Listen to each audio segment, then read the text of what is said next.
اللہ तबारक व तआला ने कुरान मजीद में इरशाद फरमाया है कि वबिलआखिरति हुम यूकिनून।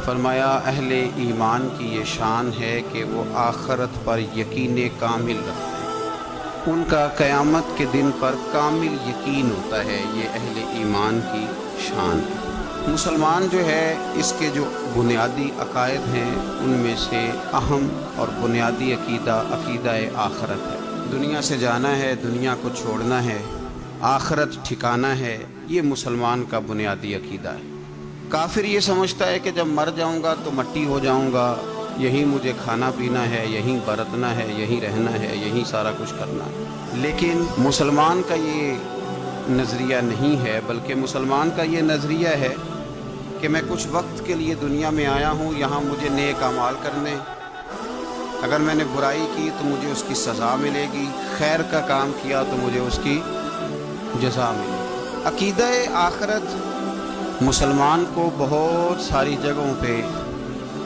बहुत सारे बुरे कामों से रोकता है, मना करता है, और अकीदा आखरत उसे बहुत सारी जगहों पे मजबूत भी कर देता है।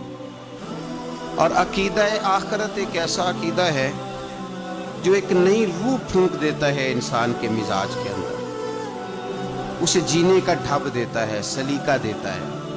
वो ऐसे नहीं होता कि बस शुतरे बेमुहार फिर रहा है, नमाज पढ़ी है तो शायद किस मकसद के लिए पढ़ी है, खाना खाया है तो किस मकसद के लिए खाया है, बाल बच्चा शादी, इन सारी चीज़ों का एक मकसद बन जाता है जब आखरत पर इंसान का यकीन कामिल हो जाए। और अगर आखरत पर यकीन कामिल ना हो तो फिर इन चीज़ों का कोई मकसद बाकी नहीं रहता। अकीदा आखरत अच्छे तरीके से अपने जहन में बिठाएं कि हमने जब दुनिया से जाना है तो फिर क़यामत के दिन अल्लाह हमें जज़ा या सज़ा अता करेगा। मेरे रसूल पाक सल्लल्लाहु ताला अलैहि वसल्लम ने ना हमें ढेर सारी चीज़ें ऐसी बताई हैं जिनका अजर हमें क़यामत के दिन मिलेगा।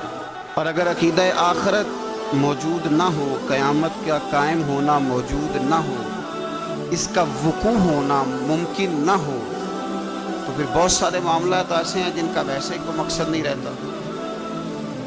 एक आदमी ने सारी ज़िंदगी जुल्म किया, ज़्यादती की, जबर किया, गरीब का माल दबाया, लोगों का हक खाया, अय्याश परस्त ज़िंदगी गुजारी, तो अगर क़यामत में भी उसे कोई ना पूछे तो फिर मजलूम तो मजलूम रह गया ना, फिर कमज़ोर रह गया। फिर नातवा तो समझने लगा कि कोई ऐसा नहीं है जो मेरी भी दाद रसी कर सके। तो आखरत का जो अकीदा है वो इंसान को मजबूत कर देता है, वो गरीब आदमी के लिए आसानियाँ फराहम करता है, उसको महसूस होता है कि नहीं मेरी भी कोई दाद रसी करने वाला है, मेरे नाम पर भी पूछा जाएगा।